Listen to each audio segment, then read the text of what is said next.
Welcome, everybody, to my continued coverage of my National Open campaign here in Las Vegas. This video is called what it's called because it's currently 12:55 a.m. My third round game today was 5+ hours long, and it featured everything a chess game has. Curiosity, pain, suffering, sadness, anxiety, mostly just negative emotions. So first things first, I got my pairing message to me 15 minutes before the game. In real places that hold tournaments at a high level, no disrespect to these organizers, they're actually fantastic, but it's very common that in the United States, you get your opponent 10 minutes before the game. It's like ridiculous. In Europe, it's like 18 hours prior. So I got my pairing, right? And I'm playing Eduard Hakobyan. And there's another Hakobyan in this tournament. And that guy's a grandmaster. I'm like, is this his brother? Very difficult to prepare for this guy. All I found was that this guy plays e4. And I found that he plays the advanced Caro-Kann. Okay, I'm going to play bishop f5, and we're going to figure it out. That was my preparation, okay? He plays knight d2. I play e6, knight b3, knight d7. This is a very obscure way of playing the advanced Caro-Kann. And basically what white is doing here is usually playing a4, a5 as well, and combined with the knight, this queenside kind of suppresses what black wants, because, you know, in the Caro-Kann, black is locked up in the center, so black has one major pawn break, c5, and another one, f6, on the other side of the board. However, after my opponent plays these next two moves, now it's like my opponent played the advanced variation with knight f3, bishop e2, which is the main line, and we did something called transpose. So I play knight e7, and if you're wondering why I played h6, that's because in some positions, white can play knight to h4 and actually get my bishop. So now knight h4 would just be dumb because I would go back to h7. So knight e7, he castles. And here we have a mainline position. Of course, the prerequisite to getting this far in the game is you have to know your theory. And the extent of my preparation was right up until this moment. I saw that he had played some blitz games. I found his chess.com account. I showed you guys that's how I prepare for my games. And this move g5. And again, to the untrained eye, that just looks kind of stupid because it's like, what are you doing? Like, why not just castle like a normal person? Well, black doesn't have a lot of space. And black likes to win space like this. Play bishop g7, either castle short or play queen c7, load up on the center, and break with f6 and c5. Again, those are the two major pawn breaks of the position. And as far as I know, I've had this game once. I've had this position once, I should say. I don't usually play into this specific thing. But again, I've been playing the Caro-Kann for like 10 years, so I better have more than one weapon. And I've only ever had this once, and it was against the 21-2200 in a tournament in Texas in, I believe, 2017 or 2018. Very complex game, but I lost. But I didn't lose because of the opening. I lost because I was an idiot. And my opponent played this move. And this very natural developing move is actually wrong. And I knew it was wrong. You know, he played bishop e3. I was like, oh, great. He doesn't know that much about the opening. Wonderful. The problem is that sometimes in mainline positions, just because you don't know the opening, doesn't mean you're going to get a worse position, which is why chess sucks. The main line here is either to expand with a4, a5, or I knew this other move, which is knight e1. And basically, white wants to play f4. That's what white wants. White wants to attack you before you can get settled. Now, he played this. I finished my development. And here he played the same idea, knight e1, but now it's a lot worse. Because your bishop serves no role in playing f4 on e3 than it did on c1. And in many cases, the bishop there can be a target. So for example, if I were to play bishop back to g6 and he played f4, I would play knight to f5, and I would be very happy. Like, there are moments I can just take this bishop, because normally that bishop is back there. So after knight e1, you know, I knew c5 was possible. And I know that it's possible because he just removed one of the stabilizers of the center. So I thought for a while here. I thought for like maybe 5-6 minutes. And I was like, should I go c5 now? And then I started inventing, which is either a good thing, and in my case, it's a bad thing. I was like, this guy wants to play f4. So what I'm going to do is I'm actually going to castle the opposite way because I want our kings on opposite sides so that I can then start an attack. Also, if I play f6 now, then bishop h5 check is very annoying. And I'm stuck. I was like, I'm going to set up queen c7, long castle, and play f6. He plays rook c1 after a long thought, very long thought. This is an idea now. And I was like, okay, great. I got exactly what I wanted. But then he played knight d3. I'm like, okay, well, I mean, that was to be expected, right? I mean, is he still looking at this? I can't play c5 anymore. Thought for a little bit, was like, should I play b6? Because obviously he wants his knight to come in here. Nah, let's play f6. He took. Of course I have to take with the bishop, because if I take with the knight, my knight no longer fights for those squares. So he'll just jump all over me, right? So I'll play bishop f6. And here was my logic from a distance. I was like, okay, if he does nothing, I'm going to attack him. I'm going to play e5, break in the center, trade everything, team my bishop up with my queen, and go checkmate him. And if he plays knight c5, which is by far the most natural looking move, here's the plan. When he plays knight c5, I will take it. Of course, he will take with the knight, because again, there's no reason to give me this, overrunning him in the center of the board. Not to mention, I could maybe take this pawn, but that's a little bit brave. And I was like, okay, we're going to go takes. I'm going to go b6. He's going to go back. And then I'm just going to attack him.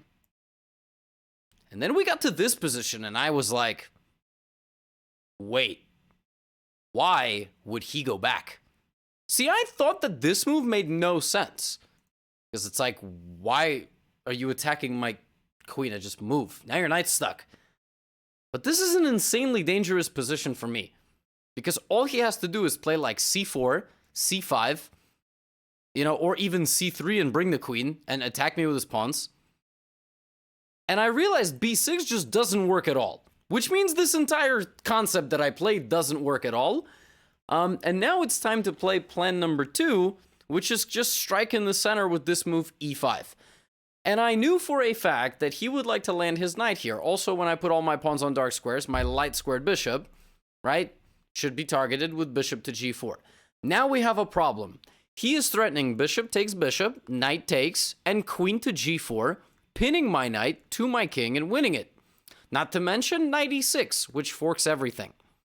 So I thought about this position, and I was like, if I go here, covering e6, then he has this move. Oops. And if I take, well, he takes here and here, and I lose my bishop. Now, computer here shows that I should have played this. And the difference is that I can take, and the d7 square is covered. I should move my other rook. I didn't see that because I'm not Stockfish 12. And I played takes, king b8. And here was my logic. He cannot play knight e6 successfully because I will just pin him. This was my logic, right? Pinning his knight to the queen. Great. I'm so smart. Look at me. And I got this far in my head, and I was like, I'm going to be happy here. And then he played it all. Now, see, when you anticipate something that your opponent is going to do, and you say it's bad for them, and then they play it, you go, ha! Gotcha, stupid. Oh, wait. And this is where I started realizing it's very bad for me. Because he's going to take, and I'm going to take, and he is going to play f4. Now, luckily, he didn't play f4. He played something else that was good, but I was really afraid of this move. I've got to find some serious acrobatic defensives here. The problem is that if I take, then he takes, and all of a sudden, this liability of a knight pinned to the queen is an asset, because it fights for this square. So, for example, if I play king e8, there's always knight c7. Like, because he's able to sidestep the pin by giving me a check. So f4 is really dangerous. I mean, on f4, I was just going to, one of the two ways to play a worse position in chess is to create chaos. And so, for example, here, I didn't see this. I was going to play rook d6, but computer gives like knight d5, just giving up the bishop for free. But this pin isn't going anywhere, so you go here. Computer just finds ways to create chaos. Again, the rook cannot be taken because of the pin. So, but then we got here, and he played rook e1. And folks, again, this is where I tell you, the idea of rook e1 is that he would like to play takes with check and then take my bishop. And I don't really have much of a choice.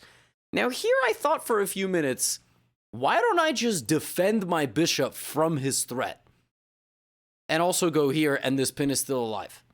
And I thought about this move, and I found nothing wrong with it at all. But then that devil on my shoulder woke up again. This is why I hate chess. That's why I hate chess. You spend all this time, you work, you fly across the country to play. And instead of just playing knight to g6, like a simple person, a simple, normal person who is not a complete moron, I played this move. And you know what my logic was? Well, he's got to go here, because otherwise he's going to lose his knight. There's also this move. Bishop c5 just leads to an endgame that's just a draw. And I was like, you know what? At this point, I'm happy if it's a draw. Basically, whatever it takes on e6, like this. And he goes here. And I take, he checks me. I'll go like king c8. Okay, we have some endgame. This would have been the endgame. This is just equal. So I was like, okay, if he plays bishop c5, like, God bless. But he takes on a7 check and plays here. And this is where I got in my head. You know, I should have just played knight g6 originally, but in this position, I was like, I'm so smart, knight g6, and he has to move his rook. And if he moves his rook, like, back to e1, then I play rook e8. And he can give me a check here or something, and I'll back up, and, you know, we all live happily ever after. Like, I'm just, also I have, apologies, knight f4 is even stronger. Like, this is the whole point. I mean, he's just paralyzed, and he can't come and give me any checks. And I was like, what is he doing? He's falling for my trap. And this man detonated one of the nastiest moves I've ever been hit with here. This man played the nastiest move ever. He played this, and this was so rude. Because if I take the rook now, look at this geometry. And then if I go here, I lose my knight. And I mean, if I go to b6, I don't know, I'm an idiot. That's actually probably better than going to b8. So he played queen h3, and I was like, okay, great, I'm going to lose this game. I'm down a pawn, he's about to hit me with queen h3. I was ready to, like, resign. I mean, actually, I was going to blitz out king b8 to just get out of check. And then I calmed down. And this is very important. And this is perhaps the best thing I did all game. I just basically, I calmed down a little bit, and I just tried to play the best move and not get upset. That's it. I mean, I was like, look, if I lose, I lose, but I have to play the moves that I think are only moves. I found this nice move, c5. And the point of this move is that if queen a3 check, I block on a6. And all of a sudden, by the way, this knight, with all of these pins and attacks, has no escape. Like, it can't get out. So he went back to e2, which I thought was normal. I brought my rook. He brought his rook. What's the best move here for black, folks? See if you can figure it out. It's a very tough move. Very tough move, but I will tell you, you need to anticipate what your opponent can do to you. I was very happy when I found this move. At this point, there was like a crowd of probably subscribers of this channel or on Twitch. They were gathering. It was pretty cool. It was a nice little crowd. I played this very nice move, rook a6. Just and understanding that we've got crisscross and applesauce here, and this knight's not moving. This knight's just not moving. I mean, he can try some fancy stuff like this. It doesn't work at all because I can leave my queen hanging and go here. So he can take my queen, but it's mate, and if he takes my rook, I just go here. I take the knight. I was very happy with rook a6. And here we have something my old coach, Mr. Wojciech Miranda from Poland, used to call a time stop. White has no moves. White has no moves. Because the queen cannot give me a check, which means that it can't go away from the knight. And the queen needs to be protected. Because if the queen moves on this diagonal and is not protected, then I go here and I win the knight. So, for example, like, I can't even, like, pass a move. Like, queen f5, the same problem, right? So, if, like, a3, then I cannot play knight f4 because he just takes, and the knight is protecting the queen. So he thought here that, and he told me this after the game, he thought my threat was to go g4. Like, he thought that if he does nothing, I will go g4, take, and do the same tactical trick, knight on queen. And it's funny, I didn't even, it's not that, I would have seen g4, but basically, I stopped thinking after I played rook a6. I was like, whatever he does, I'll react to it. I didn't even realize that g4 was a threat. I actually thought h5 and g4 was a threat to try to play rook e6, but he played f3. Now, folks, what does f3 do to the white position? Well, Ben Fowengold says never to play it. I don't know why you all went British for that. Also, king f2, but the queen can't go here anymore. And now, tactical shot. Rook e6, and knight to f4. And a move ago, he would have had access. But because he blocked his queen's path, now we have this simplification. It is queen and 5 versus 2 rooks and 6 pawns. And I knew that this endgame was probably a draw. However, mini endgame lesson. You need to find the maximum activity of your pieces, and you need to find the imbalances and the weaknesses in your opponent's position. So I know that these are weak. Notice that I could have just taken the pawn, but instead I went to tickle c2. He goes here, and I decide to take f3 because I'm like, those h-pawns aren't going anywhere. So he goes back, I go back to f4, anticipating an infiltration. He gives me, oh, he doesn't give me a check yet. He plays king g2. I push my g-pawn. So the reason I made this trade is because my queen is maximum active right now. Cannot be blocked with the rook because I'll take that rook, which forces this. And now I'm going to wedge this pawn. Now, where are the pawn imbalances? The structure. So because his pawns lean that way and my pawns lean that way, I hope that in the future, I will create a passed pawn over here. And that's kind of what my game plan is. Like, I'm giving some checks, and now I play this move h5. Maybe I'm going to play h4, maybe not. Now, this is move 38. He has about a minute here to make 2 moves and get the extra 30 minutes.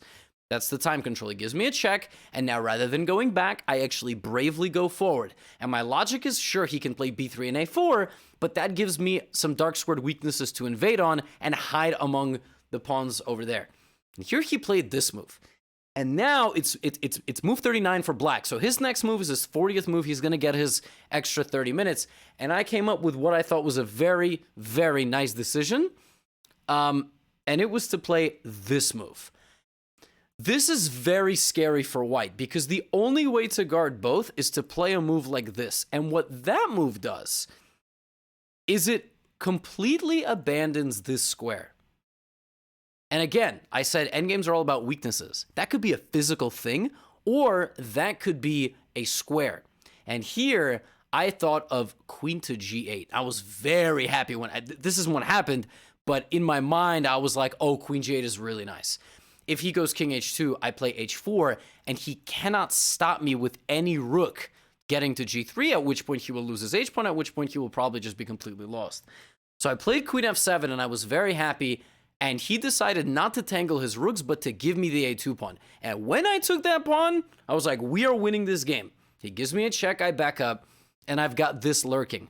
And I'm baiting him here. He can play rook e6. He can win both of my pawns. But in doing so, he will allow my king to infiltrate to c4 and my queen to sneak in to take.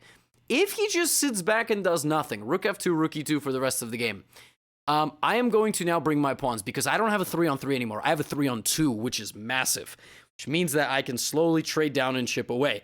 Now, I would probably hide my king on c4 and maintain this attack. Now, still, probably with best play, it's holdable, but then I baited him in, and after queen b1, my king just goes to hide on c4, and now he's in big trouble. He could have taken either pawn, but now it's still, you still have to be pretty precise. So here I was very happy. I played queen f5.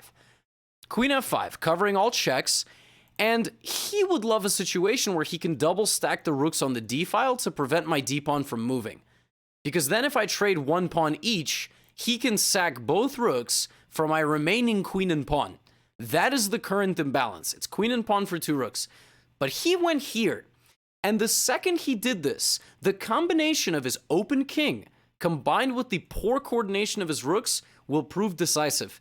Yes, I can go and I can win this b-pawn, but I have an asset in this position, and that asset is my d-pawn. And I move my king out of the way, and now it has the red carpet, and d3, and I calculated that he is not fast enough. Anytime he goes here, his king and 2 rooks are split, so I go queen e2 and I pick up the rook, no matter what he moves. If he moves the other rook, I have queen e4, and I'm hitting f5 and x-raying h7. So this is a really instructive endgame of queen versus 2 rooks. And the way you create imbalance, the way you activate your queen to its maximum capacity, weak squares, weak targets. And he went here, I played king b3. He went here, I snuck in this way, because I didn't want to go this way and give him check, but it's all the same thing. But this game has one final plot twist. He played rook d7, and I'm an idiot. So here I made it more complex for myself. I was like, oh, he's just giving me his b-pawn. Like, we're in the 5th hour. I'm exhausted. Like, let's just end this game. And then he played this move, and I was like, wait. If I go here with the goal of getting rid of his rook, he is going to take and then take. and then go here. Am I even winning this? Now, I think I am. I think that this is incorrect. I think the pawn has to be here for white to have a fortress. But basically, king and rook versus king and queen is a win for the queen. But sometimes when there's a pawn on the board, you can block everything and make a draw. I think not in all cases, but it's like it's possible. And all of a sudden, I'm like, yo, did I just screw this up? And then I realized I have a win. Feel free to pause here and try to find it. It's this. There is no way for me to give him checks and win his rooks, but it's this fork of his rooks. And now, no matter what pawn gets taken, I will take the opposite rook. So I'm not going to lose both pawns. Thankfully, I will have one more pawn, but he gives me a check. And I have to not get mated. King A2, King A1, I get mated. Never too late to hang mate, but King A3, and he can take my pawn, but check wins the rook, and he's got nothing. He gave me one more check. I backed up to A4. And he resigned because there's nothing he can do. If this, then I take. If this, then I give him this check or this check. And if he just goes back here, for example, I have a sequence of checks and I can probably pick up one of the rooks. But even a move like C4 is just completely winning. So King A4, and he resigned. And, you know, you might say, why would you call your video that you hate chess, you know, after a game that you won? And folks, this game was a complete emotional roller coaster. Like, getting my pairing 15 minutes before the game, no time to prep, showing up, you know, playing an opening that I'm quite unfamiliar with, but I kind of know the ideas. He messes up in the opening. I get really excited, and I start playing hype, and then my hype gets derailed when I realize I can't play B6, and then it's just a massive defensive task, and he catches me with this Queen H3, and for like 2.5 hours straight, I was like, I'm going to lose. And then he blunders, and I'm in the endgame, and I'm like, okay, I've got all the momentum again. We got to really work hard. And that was a brutal endgame to convert because I knew it was a draw, but he kept giving me small chances, incremental chances, and I did my best, and I took them. And here I am recording a recap for you at 1 in the morning. So I'm going to go take a hot shower, folks. 2 out of 3. And tomorrow, I don't know who will play, but we're going to get some sleep and hopefully have a good game of chess. Peace out, y'all. See you in round 4. Get out of here.